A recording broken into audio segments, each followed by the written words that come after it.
बिस्मिल्लाहिर्रहमानिर्रहीम अस्सलामुअलैकुम स्टूडेंट्स, हम BSN 6 सेमेस्टर की subject culture, health and society पढ़ रहे हैं। कल्चर, हेल्थ एंड सोसाइटी में आप लोगों के कोर्स का यूनिट 10 हमने स्टार्ट किया हुआ है, ह्यूमन राइट्स। इसका पार्ट 1 हम पढ़ चुके हैं, जो कि हमारे चैनल के प्लेलिस्ट में मौजूद है, और चैनल के प्लेलिस्ट का लिंक आप लोगों को इस वीडियो लेक्चर के डिस्क्रिप्शन के एंड में मिल जाएगी, वहां से आप स्टडी कर सकते हैं। इसका हमारा जो वीडियो लेक्चर है, इसमें हम इसी यूनिट को कंटिन्यू करेंगे। इसका पार्ट 2 इस वीडियो लेक्चर के साथ हम कवर कर लेंगे। तो स्टूडेंट्स, पिछली वीडियो लेक्चर में ह्यूमन राइट्स की डिफिनीशन मैंने आप लोगों को समझाई थी। जो ह्यूमन राइट्स के 30 आर्टिकल्स है वो मैंने डिटेल से आप लोगों को पढ़ाई थी।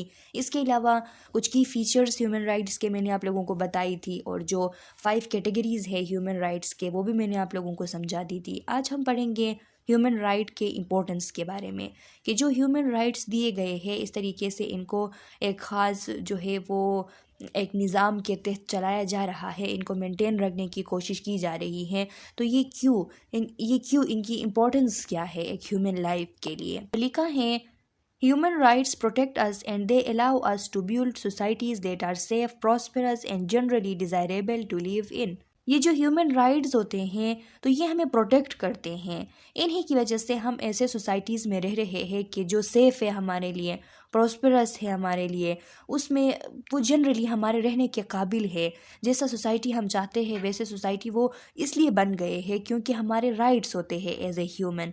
अगर ये राइट्स नहीं होते तो हमारे साथ बहुत ज़्यादा डिस्क्रिमिनेशन हो रही होती, हर एक चीज़ के बेस पे, नस्ल के बेस पे, रंग के बेस पे, डिफरेंट लैंग्वेज के बेस पे, रिलीजन के बेस पे, अक़लियत होने की वजह से। तो बहुत सारे ऐसे वजूहात हैं जिनकी वजह से बहुत ज़्यादा डिस्क्रिमिनेशन की जा रही होती। तो यही human rights as a human जो कि हर इंसान को मिले हैं, तो उनकी वजह से वो ऐसे सोसाइटीज़ में रह रहे होते हैं जो कि सेफ होते हैं, जो कि उनके रहने के काबिल होते हैं, जैसा वो चाहते हैं वैसे सोसाइटीज़ होते हैं।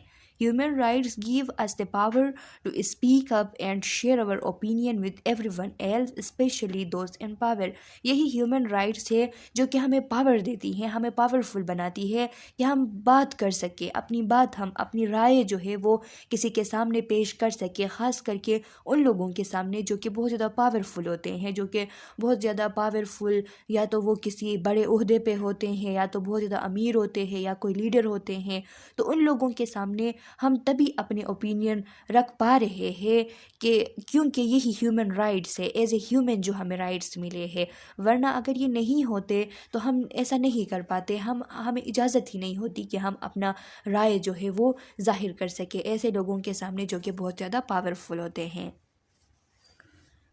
They protect us from harm or undue burden, and they give us the power to participate, whether through protest or association or voting, to shape the world we live in। यानी ये जो हमारे rights होते हैं तो ये हमें बचाती हैं, हमें नुकसान पहुंचने नहीं देती, अनड्यू बार्डन हमारे ऊपर नहीं आने देती। अनड्यू बार्डन कहते हैं कि बिला वजह कोई बार्डन अगर आ जाती है तो उसको कहते हैं अनड्यू बार्डन।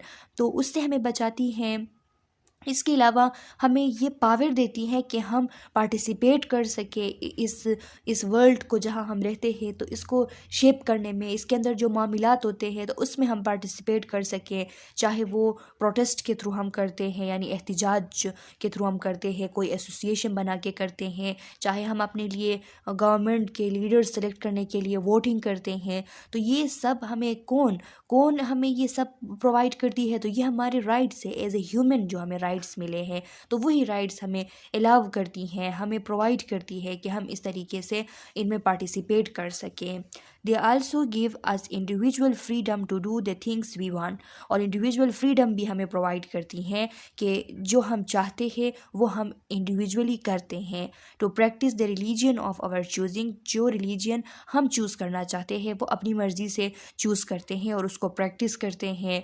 तो ये हमारे ह्यूमन राइट्स है जो कि हमें ये बात अलाउ करती हैं। वरना तो इस तरह होता कि जो बहुत ज़्यादा जो है वो मेजर मेजर लोग जिस मज़हब में होते तो वो दूसरे मज़हब वाले जो जिसमें कम लोग हैं तो उस पर जुल्म कर रहे होते कि हमारे मज़हब को फॉलो करो, और उन पे वो जुल्म कर रहे होते कि अपना मज़हब छोड़ दो। तो ये एज ए ह्यूमन जो राइट्स मिले हैं तो वही अलाउ करती है कि डिफरेंट लोग अपने अपने मज़हब जो है वो फ्रीली प्रैक्टिस करते हैं। To be a part of the groups we want to associate with, यही हमें अलाउ करती है कि हम जिस ग्रुप से ताल्लुक़ रखना चाहें तो उस ग्रुप से ताल्लुक़ रखते हैं, उसके साथ एसोसिएट होते हैं। And the freedom to receive an education, और यही ह्यूमन राइट्स हमें आज़ादी देती है कि हम एजुकेशन हासिल करें, हमें इस चीज़ को ये फ्रीडम हमें देती है एजुकेशन हासिल करने के लिए। Human rights allow us to hold government to account, यही ह्यूमन राइट्स होते हैं जो कि हमें अलाउ करते हैं कि इनके थ्रू जाके हम हमारी जो गवर्नमेंट होती हैं तो उससे जवाब तलब करते हैं। अगर वो कोई एक्शन ले तो उस एक्शन पे हम आवाज़ उठा सकते हैं। Not just in elections but when A government commit atrocities against its own or foreign people, human right laws provide the legal basis to hold them accountable। इसका मतलब ये है कि सिर्फ इलेक्शंस ही नहीं, सिर्फ इलेक्शन ही का हक हमें नहीं देते ह्यूमन राइट्स। इलेक्शन के साथ साथ जब ऐसे कोई वाक़या होते हैं कि जिसमें गवर्नमेंट जो है वो अपने शहरियों के ख़िलाफ़ या जो फॉरेन पीपल हैं उनके ख़िलाफ़ कोई एट्रोसिटीज़ जो है वो ज़ाहिर कर देते हैं। स्टूडेंट्स, एट्रोसिटीज़ का लफ्ज़ यहाँ पे यूज़ हुआ है, तो एट्रोसिटीज़ कहते हैं जुल्म को, बर्बरियत को। इस तरह कोई बर्बरियत वाली, कोई जुल्म वाली कोई फ़ैसला जो है वो गवर्नमेंट कर देती है लोगों के ख़िलाफ़, तो यही ह्यूमन राइट्स होती हैं जो कि हमें लीगल बेसिस प्रोवाइड करती है कि जिस बेस पे हम गवर्नमेंट को होल्ड करते हैं, उसको रोकते हैं और उससे जवाब तलब करते हैं ये काम करने के लिए कि क्यों ये किया, ये गलत है, इस पे हम आवाज़ उठाते हैं। तो अगर ये ह्यूमन राइट्स नहीं होते तो किसी भी इंसान जो है उसको ये इजाज़त ही नहीं होती कि गवर्नमेंट के फैसलों के सामने वो बोले।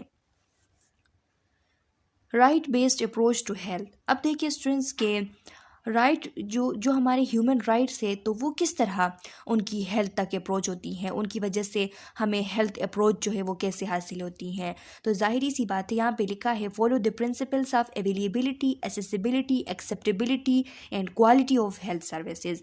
यहाँ पे जब हम आर्टिकल्स पढ़ रहे थे 30 तक आर्टिकल्स, तो उसमें ये बात हमने की थी कि हेल्थ सर्विसेज जो है वो सबके लिए अवेलेबल होने चाहिए। तो अगर ये ह्यूमन राइट है कि हर एक ह्यूमन के लिए हेल्थ सर्विसेज अवेलेबल होने चाहिए, तो इसका मतलब ये है कि उस राइट की वजह से हमें हेल्थ सर्विसेज अवेलेबल हो रहे हैं। इन्हीं ह्यूमन राइट्स की वजह से हम एसेसिबल होते हैं एज ए शहरी, as a human, as a country member. हम जो है वो हमें एसेस जो है उस तक होनी चाहिए होती हैं, उसकी हमें इजाज़त होती है, वो हमें ह्यूमन राइट्स अलाउ करती है कि हमारी एसेस हो, वो इतना कॉस्ट इफ़ेक्टिव हो कि हम सब जो है उसको अफोर्ड कर सके, और दूसरी बात कि एक्सेप्टेबल हो। यही हमारे ह्यूमन राइट्स जो है वो हमारे लिए एक्सेप्टेबल बनाती हैं चीज़ों को। ह्यूमन राइट्स के अंदर हमने पढ़ा था कि हर एक इंसान को ये आज़ादी हासिल हो कि वो अपना कल्चरल लाइफ जो है वो लीव कर सके। तो कल्चरल लाइफ मीन्स के ये जो हेल्थ केयर सिस्टम है तो इसके अंदर भी ये जो हेल्थ केयर प्रोवाइड करते हुए लोगों के कल्चर्स को कंसीडर करने की जो बात है वो ह्यूमन राइट की वजह से है, क्योंकि ह्यूमन राइट्स में ये है कि हर एक इंसान को ये अलाउ होना चाहिए कि वो अपना कल्चरल लाइफ जो है वो गुजार सके। तो इसीलिए हमारा जो कल्चर है उसको कंसीडर किया जाता है, और कल्चर को जब कंसीडर किया जाता है तभी हम ये प्रैक्टिसेस वगैरह जो होते हैं वो हमारे लिए एक्सेप्टेबल होते हैं। जब तक एक्सेप्टेबल नहीं होते तो वो हम एक्सेप्ट नहीं करते, और एक्सेप्ट जब तक नहीं करते तो फिर वो किस तरीके से हमारे लिए इफ़ेक्टिव हो सकते हैं। इसके अलावा क्वालिटी ऑफ हेल्थ सर्विसेज, ये भी एक ह्यूमन राइट है कि हर एक ह्यूमन जो है वो इक्वल है, चाहे वो किसी अमीर का बच्चा हो या गरीब का बच्चा हो। हेल्थ केयर सिस्टम के अंदर सबको एक तरीके से जो है ट्रीटमेंट उनकी करनी चाहिए। उनके जो रीचनेस है या पॉलिटिकल बेसिस है तो उनको नहीं देखने चाहिए। तो यही वो ह्यूमन राइट है जो कि इस बात को अलाउ करती है कि क्वालिटी ऑफ केयर जो है वो सबको मिलती है। देखिए स्टूडेंट्स, इस स्लाइड को द राइट टू हेल्थ, उसके अंदर जो अंडरलाइंग डिटर्मिनेंट्स हैं तो उसमें अवेलेबिलिटी का लिखा है कि functioning public health and health care facilities, जो हेल्थ केयर फैसिलिटीज़ हो, जो पब्लिक हेल्थ हो, वो फंक्शनिंग हो, सही तरीके से फंक्शन कर सकें, अवेलेबल हो लोगों के लिए, good services and programs in sufficient quantity, सही मकदार में सफिशेंट क्वांटिटी में लोग जो है वो सर्विसेज को यूज़ कर सकें। Accessibility, non discrimination, physical accessibility, economic accessibility यानी अफोर्डेबिलिटी, इंफॉर्मेशन एसेसिबिलिटी, लोगों को फ़िज़िकल एसेसिबिलिटी हो, किसी को कोई रोके ना, किसी पे कोई जेंडर बेसिस पे जुल्म ना करे। फॉर एग्ज़ाम्पल के जेंडर बेसिस पे जो जुल्म की जाती हैं तो एज ए ह्यूमन राइट्स उनको अलाउ नहीं करती कि किसी फ़ीमेल को हॉस्पिटल जाने से रोका जाए इस बेस पे कि वो फ़ीमेल है तो वो हॉस्पिटल नहीं जा सकती। तो ये सारी चीज़ें, इकोनॉमिक एसेसिबिलिटी यानी वो हेल्थ केयर सर्विस ऐसा हो कि वो लोगों को एसेस हासिल हो, इतना ज़्यादा उसका कॉस्ट ना हो कि लोग जो है उसको एसेस ही ना कर पाए, उसको अफोर्ड ही ना कर पाए। और इन्फॉर्मेशन तक सबको एसेस होनी चाहिए, सबको इन्फॉर्मेशन पहुंचनी चाहिए।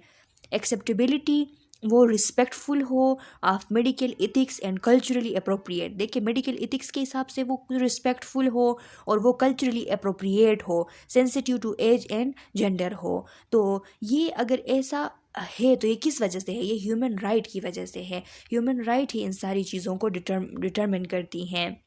क्वालिटी अप्रोप्रिएट हो, साइंटिफिकली और मेडिकली अप्रोप्रिएट उसकी क्वालिटी हो, सही क्वालिटी की वो हो, तो ये भी ह्यूमन राइट इस बात को यकीनी बनाती हैं। अगर ह्यूमन राइट्स ना होते तो इस किस्म की ये जो हमने अवेलेबिलिटी, एसेसिबिलिटी, एक्सेप्टेबिलिटी और क्वालिटी इसका जो हमने पढ़ा ये ना होता, और ये ना होता तो हेल्थ केयर जो है वो इफ़ेक्टिव भी ना होती, और हेल्थ केयर अगर इफ़ेक्टिव ना होती तो लोग जो है उनको इफ़ेक्टिव केयर नहीं मिल रही होती और वो ठीक नहीं हो रहे होते।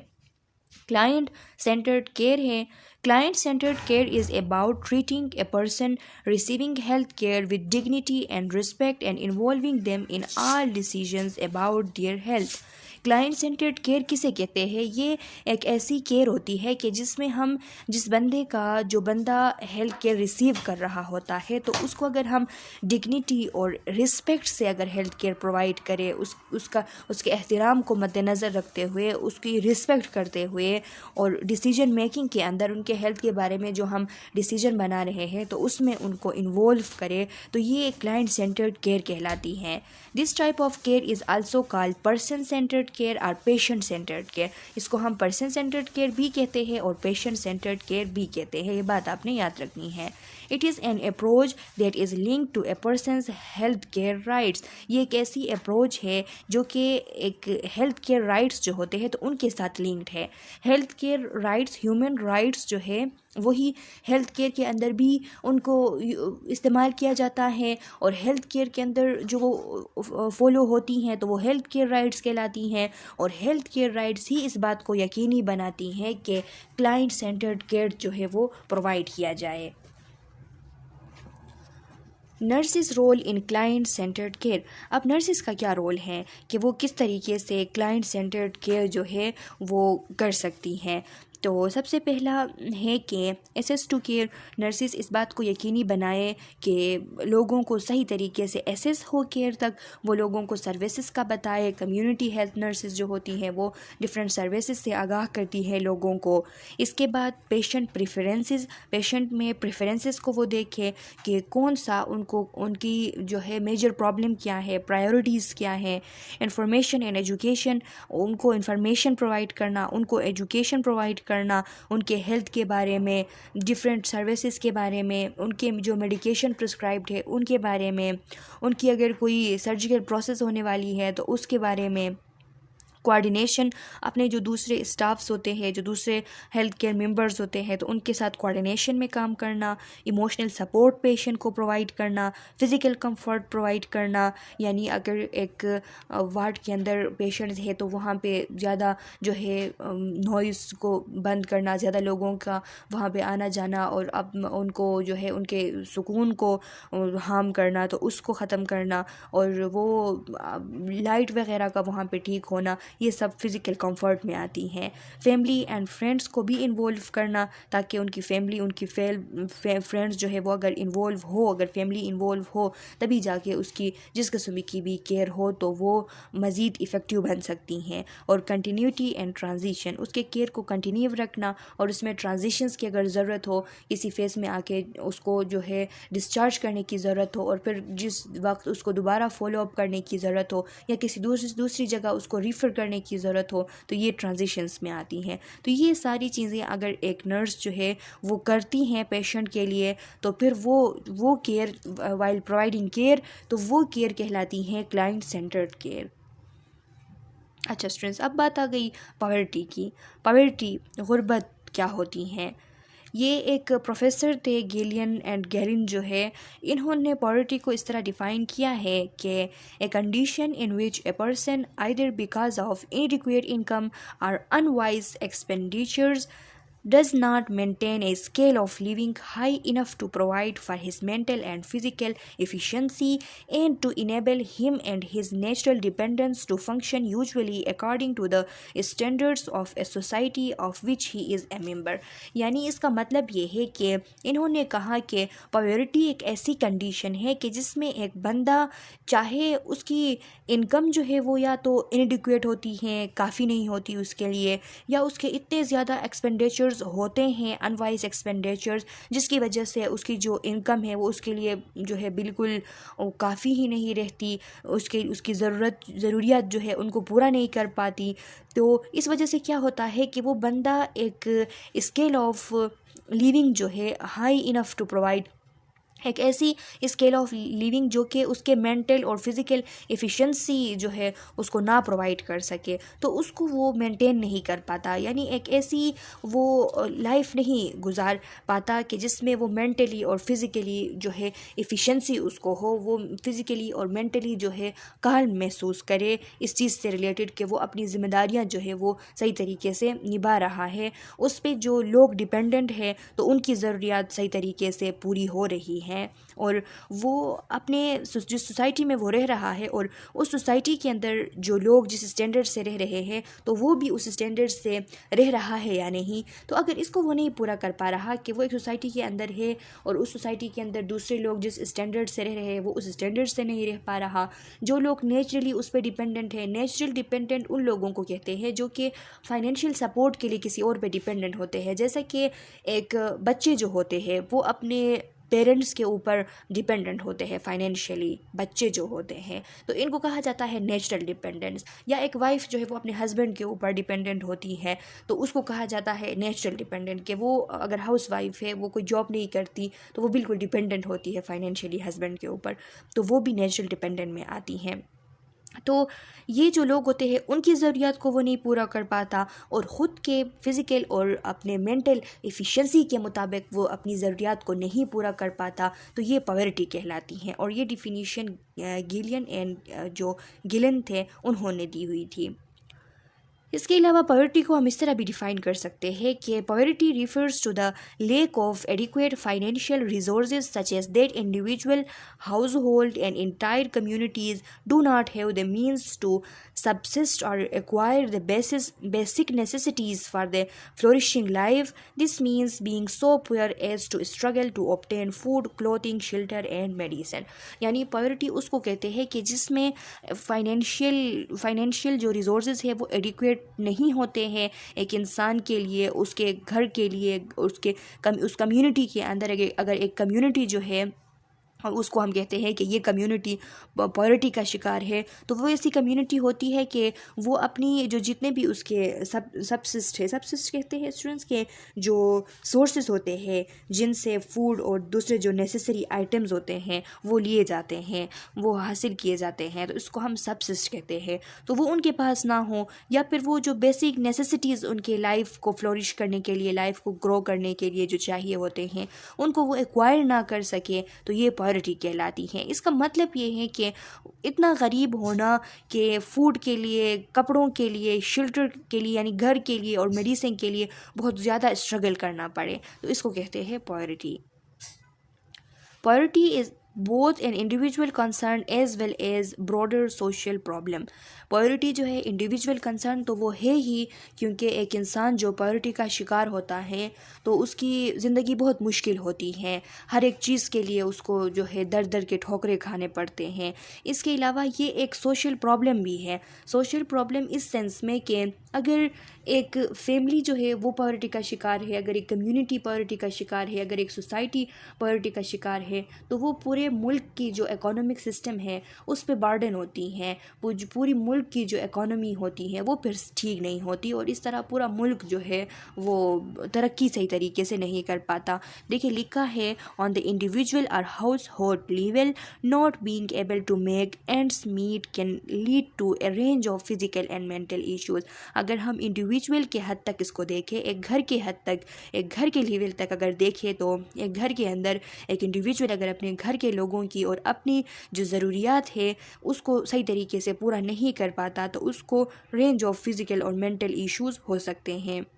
और सोसाइटी लेवल पे अगर इसको हम देखें तो लिखा है, high poverty rates can be A damper on economic growth. देखिए लिखा है कि ये अगर किसी सोसाइटी में, किसी मुल्क के अंदर पॉवर्टी रेट हाई है तो वो एक धब्बा है उसके इकोनॉमिक ग्रोथ पे, उस मुल्क के। डैम्पर कहते हैं धब्बा होने को, या फिर एक जो है डैम्पर हम उसको भी कहते हैं कि एक बड़ा सा जो है कोई डिस्करेजमेंट के उस मुल्क के इकोनॉमी जो है उसको एक ज़्यादा तौर पे, एक ह्यूज तौर पे वो डिस्करेज करती हैं कि वो इकोनॉमिक ग्रोथ नहीं होती। And be associated with problems like crime, unemployment, urban decay, education and poor health. अब देखिए कि इसकी वजह से क्या होता है, अगर सोसाइटी लेवल पे पॉवर्टी हैं तो इसकी वजह से बहुत सारे प्रॉब्लम्स इससे जन्म लेती हैं। क्राइम लोग करते हैं चीज़ों के लिए, अगर उनको उनकी ज़रूरियात पूरी नहीं होती तो वो चोरी करते हैं, डिफरेंट क्राइम्स में वो इन्वॉल्व हो जाते हैं। अनएम्प्लॉयमेंट, बेरोज़गारी फैल जाती है। अर्बन डीके होती है। अर्बन डीके उस टाइम होती है कि प्रीवियसली एक फंक्शनिंग एरिया अगर डिस्पेयर होना स्टार्ट कर ले और उसकी वजह अनएम्प्लॉयमेंट हो, हाई क्राइम रेट्स हो, हाई हेल्थ प्रॉब्लम्स हो, तो इन सब चीज़ों की वजह से अगर एक प्रीवियसली फंक्शनिंग सोसाइटी या एरिया डिस्पेयर की तरफ चला जाए तो इसको हम कहते हैं अर्बन डीके। एजुकेशन पे बड़ा असर पड़ता है। अगर सोसाइटी जो है वो उसमें पॉवर्टी है तो वहाँ के लोग एजुकेशन नहीं हासिल कर पाते, और एजुकेशन जब नहीं हासिल करते तो इससे बहुत ज़्यादा जो है मसले बन सकते हैं, और उनकी हेल्थ भी पुअर होती हैं क्योंकि उनको एसेसिबिलिटी नहीं होती, अवेलेबिलिटी नहीं होती, अफोर्डेबिलिटी नहीं होती। तो ये सारे मसले होते हैं पॉवर्टी की वजह से। Types of poverty, there are two main types of poverty. First one है एब्सोल्यूट पॉवर्टी और दूसरा है relative poverty.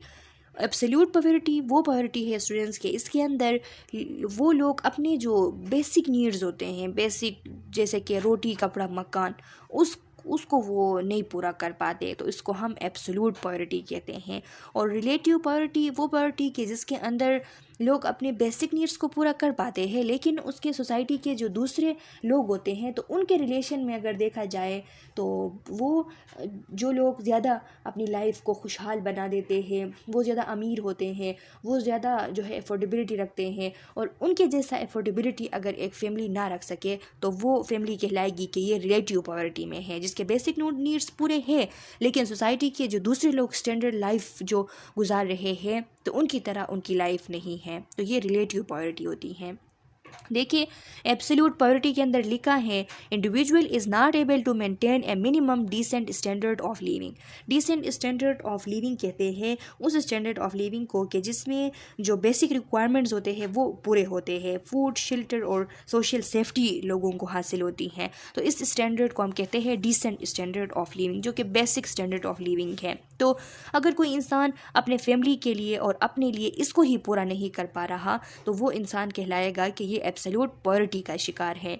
Absolute poverty is often known as subsistence poverty. Subsistence poverty कहते हैं कि उसको सबसिस्टेंट कहते हैं स्टूडेंट रिस्क को उर्दू में सबसिस्टेंट का मतलब है रिस्क मीन्स के वो हमारे मामलात के जिनकी वजह से हमें खाना और जो बेसिक नीड्स होती हैं, फ़िज़िकल जो बेसिक नीड्स होती है, कपड़ा हो गया, मकान हो गया, तो वो सब हमें मिलती हैं, तो उसको कहते हैं सबसिस्टेंस। अभी सबसिस्टेंट पॉवर्टी इसलिए कहते हैं क्योंकि इसमें जो बेसिक हमारा जो रिज़्क होता है वही हमें एसेस नहीं उस तक हो पाती, तो इसीलिए इसको कहते हैं subsistence poverty. Since it is based on assessment of minimum subsistence requirements such as food, clothing, shelter, health requirement, etc. क्योंकि इसको इसलिए subsistence poverty कहा जाता है क्योंकि इसमें एक इंसान जो है उसके जो मिनिमम subsistence है, मिनिमम रिक्वायरमेंट्स है, जैसा कि फूड हो गया, क्लोथिंग हो गया, शेल्टर हो गया, हेल्थ रिक्वायरमेंट्स हो गए, तो वही वो पूरा नहीं कर पाता। अब रिलेटिव पॉवर्टी को देख लें। Develop the idea of relative standards that is standards which are relative to particular time and place। यानी अब अपने जहन में रिलेटिव स्टैंडर्ड्स का कंसेप्ट लाए। रिलेटिव स्टैंडर्ड्स, हम उन स्टैंडर्ड्स को कहते हैं कि जो एक पार्टिकुलर टाइम के अंदर, एक पार्टिकुलर प्लेस के अंदर जो स्टैंडर्ड फॉलो किए जा रहे हैं तो वो सब फॉलो करे, तो उनको कहा जाता है रिलेटिव स्टैंडर्ड। फॉर एग्जांपल, हम जिस सोसाइटी में रहते हैं तो उस सोसाइटी के लोग जिस तरीके से रहते हैं, जितना उनकी इनकम होती है तो हमारी भी उतनी हो, तो उसको कहते हैं रिलेटिव स्टैंडर्ड। तो a person may be relatively poor among the person of his own group who are relatively rich. जिस ग्रुप से एक बंदे का ताल्लुक है तो हो सकता है कि वो बंदा अपने उस ग्रुप के दूसरे लोगों से पुअर हो, रिलेटिवली वो दूसरे लोग उससे रिलेटिवली रिच हो। तो इस किस्म की जो पॉवर्टी होती है तो इसको हम कहते हैं रिलेटिव पॉवर्टी, कि अगर हम रिलेटिव स्टैंडर्ड्स को मेंटेन नहीं रख सके। For example is to think of a person, के सोचिए एक ऐसे इंसान के बारे में who is able to provide for their basic needs, कि वो अपने बेसिक नीड्स को तो पूरा कर पा रहे हैं, such as food and shelter, but unable to obtain other standard things that people around them have that make life easier and more enjoyable. और उसके इर्द गिर्द के लोग जो है वो जो स्टैंडर्ड फॉलो कर रहे हैं, उनके पास जो चीज़ें हैं, उन अवेलेबिलिटी है कि उनसे उनकी ज़िंदगी ईजियर और मोर इंजॉयबल होती हैं, तो उस तक एसेस इस बंदे को नहीं हो पाती, तो ये बंदा कहलाता है कि रिलेटिव पॉवर्टी का शिकार है। अच्छा स्टूडेंट्स, अब देख लें world poverty statistic. World poverty statistic जो है वो हमें क्या बताती हैं कि पूरी दुनिया के अंदर पॉवर्टी को किस तरीके से डिफ़ाइन किया गया है, और कितना इनकम अगर किसी इंसान का हो और कितना इनकम जो है किसी इंसान का ना हो एक दिन के अंदर, तो वो कितने सीवियर पॉवर्टी का शिकार है। तो लिखा है according to the latest poverty statistic approximately 9.2% of the global population live in extreme poverty. अब देखिए स्टूडेंट्स के कितने ज़्यादा लोग, यानी कितने लोग, यहाँ पे लिखा है कि लेटेस्ट पॉवर्टी स्टेटिस्टिक जो है उसके मुताबिक तकरीबन 9.2% लोग जो है वो ग्लोबल पॉपुलेशन पूरी दुनिया के अंदर वो एक्सट्रीम पॉवर्टी में रह रही है, एक्सट्रीम पॉवर्टी का शिकार है। Extreme poverty is defined as living on less than $1.90 per day। Extreme poverty को इस तरह डिफ़ाइन किया जाता है कि एक इंसान जो है वो एक दिन के अंदर उसके पास $1.90 जो है वो भी नहीं हो, $1.90 भी वो नहीं कमा सके एक दिन के अंदर, तो इसका मतलब ये है कि वो एक्सट्रीम पॉवर्टी का शिकार है। तो स्टूडेंट्स, अगर पाकिस्तानी रुपीस के हिसाब से अगर हम देखें तो $1 कितने 285 रुपीस के बराबर होती है, तो 1.90 जो डॉलर होती हैं तो वो 541 रुपीस के बराबर होती हैं, 540 या 541 समवन। तो फिर इसका मतलब ये हुआ कि एक दिन के अंदर कोई इंसान जो है अगर वो 540 रुपीज़ नहीं कमा पा रहा, तो इसका मतलब ये है कि वो एक्सट्रीम पॉवर्टी का शिकार है। This population is largely concentrated in developing countries. तो ऐसे लोग जो है वो डेवलपिंग कंट्रीज़ के अंदर होते हैं, with about 90% of people living in extreme poverty residing in sub Saharan Africa and South Asia. Sub Saharan Africa जो है वहाँ पे और साउथ एशिया के अंदर ऐसे लोग जो है वो बहुत ज़्यादा है, 90% लोग एक्सट्रीम पॉवर्टी का शिकार है वहाँ पे।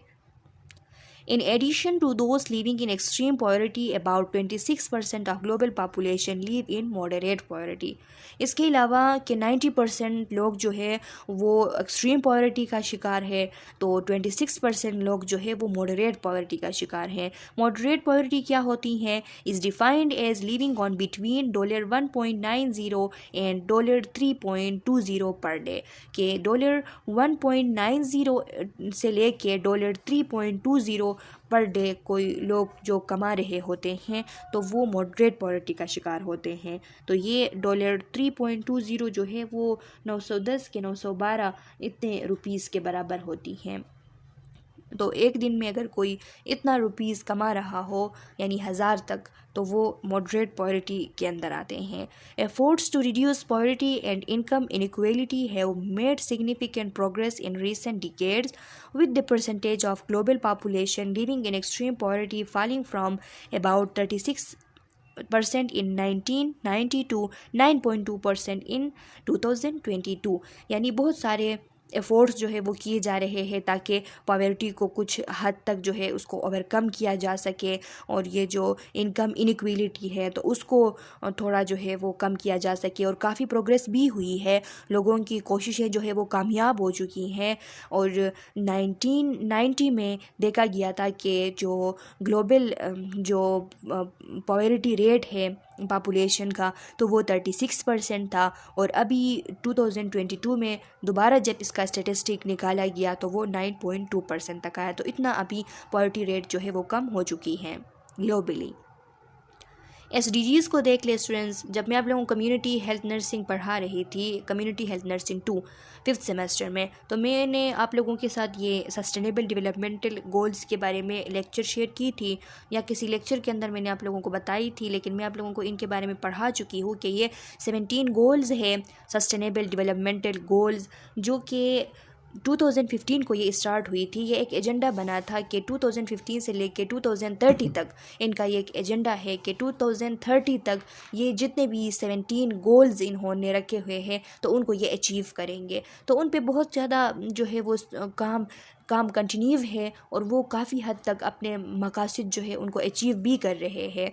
तो उनमें जो फर्स्ट वन गोल है वो ज़ीरो पॉवर्टी का है, ज़ीरो पॉवर्टी या नो पॉवर्टी, के गुर्बत जो है उसका ख़ात्मा हो जाए किसी ना किसी तरीके से। तो देखिए लिखा है द सस्टेनेबल डेवलपमेंटल गोल 1, जो फर्स्ट गोल है SDG 1 है, तो उसको हम नो पॉवर्टी या ज़ीरो पॉवर्टी भी कहते हैं। Is a global effort to eradicate extreme poverty and reduce income inequality by 2030। इसका मकसद ये है कि ये ऐसे कोशिश की जाए कि ये जो एक्सट्रीम पॉवर्टी है इसको ख़त्म किया जाए, और जो इनकम इनइक्वालिटी है तो 2030 तक इसको ख़त्म कर दिया जाए। This goal is utmost importance because poverty is the pervasive and complex issue that affect billions of people around the world। ये गोल जो है एक utmost important, बहुत ज़्यादा important गोल है, क्योंकि पॉवर्टी जो है वो एक परवेसिव मीन्स कि एक वाइडली और एक कम्प्लेक्स इशू है, यानी बहुत सारे लोगों को अफेक्ट करती हैं, और एक कम्प्लेक्स इशू है जो कि बिलियंस ऑफ पीपल जो है पूरी दुनिया के अंदर उनको अफेक्ट करती है। तो इसीलिए ये बहुत इंपॉर्टेंट गोल है, इसीलिए इसको फर्स्ट नंबर पे रखा गया है।